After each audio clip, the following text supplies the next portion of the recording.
I'm Christine Persichetti. Coming up for Catholics across New York City, along with Halloween, is a day to pray for our dearly departed, All Souls Day.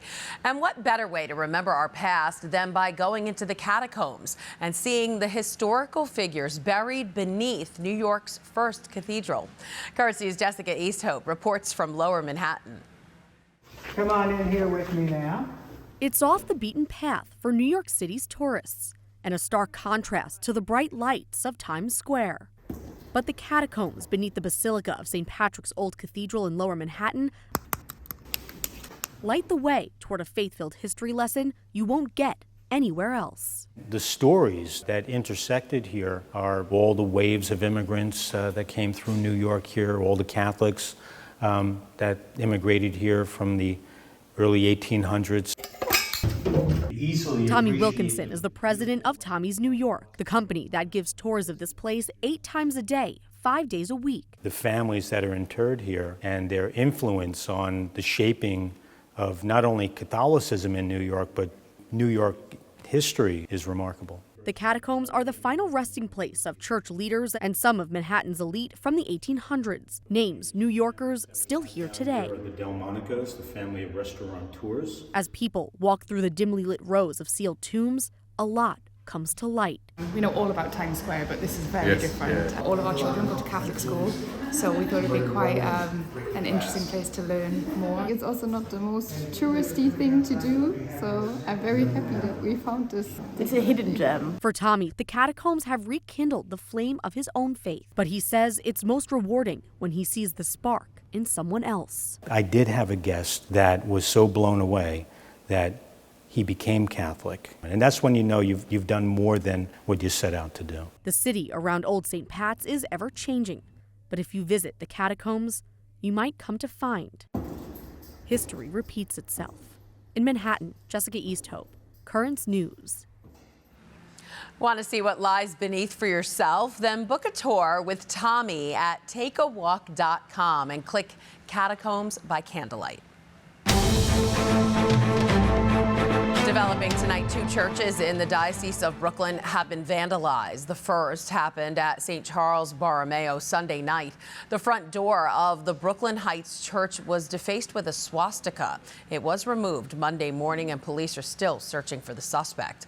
They're also looking for this person who they say attempted to break into the rectory offices of St. Joseph Church in Astoria.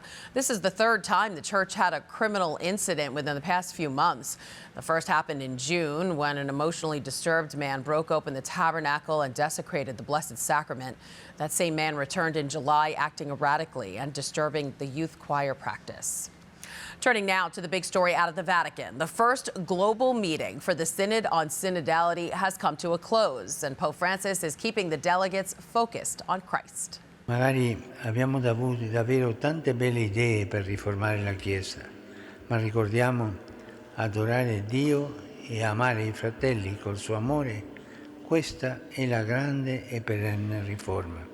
And the final report about the Synod discussions is out now. The hundreds of bishops, cardinals, and lay people discussed and voted on hot-button issues in the church, including women priests and deacons and LGBTQ inclusion.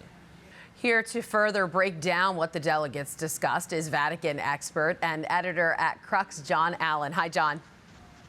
Hey, Christine. Okay, John, so when it came to the topic of women deacons, 20% of the members voted against it, but the majority of the assembly voted to continue their research in the next year. So what were the favoring and opposing views on this? Well, in this instance, Christine, I think the Synod's final document, or what they called a synthesis, was quite honest. Some felt it would be an unacceptable departure from tradition and a kind of accommodation to a secularized ethos. Others felt it was an appropriate step forward in the empowerment of women in the church. And basically, so there is no consensus. And so the option, and this is as you know, the classic maneuver whenever a group is divided on something. One exit strategy is always to call for further study, and that is what, in this case, the Synod did. Exactly. And another big topic, the inclusion of the LGBTQ community. But the document doesn't even mention the word homosexuality or same sex, correct? Yeah, that's right. It does use the phrase sexual orientation as part of a kind of laundry list of divisive, contentious issues, and saying, it is important to continue the examination of these questions in a particular way. The document said it is important to continue the dialogue with the sciences to try to figure out what light they can shed on the morality of it all. But here again, the Senate did not take any definitive position.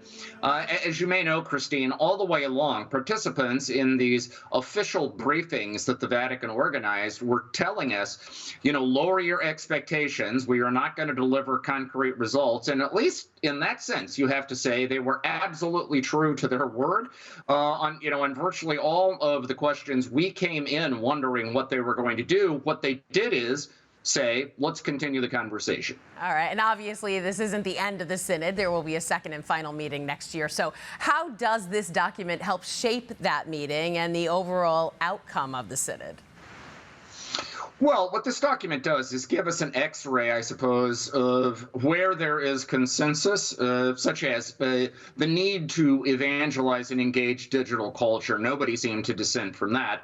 But it also gave us a very clear picture of where the fault lines lie. Now, the question is, between now and next October, are those fault lines going to be reconfigured somehow? Will some sort of consensus there be reached? Or will the next Synod end up discovering that it is divided as this one? And on that one, Christine, unfortunately, we're just going to have to wait and see. That's right. We'll wait and see. John Allen, editor at Crux, thanks so much for joining us. You're welcome.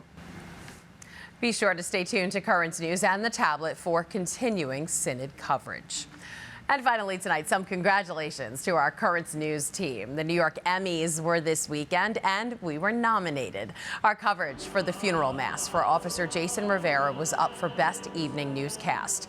And a story about a World War II veteran's missing remains was up for Best Human Interest Story. Unfortunately, we didn't win, but nominations are always a huge honor. We'd like to congratulate all the winners. It was a fun night. That is this Currents News Update. I'm Christine Persichetti. Thank you for joining us because we are putting your faith in the news. Hope to see you again next time.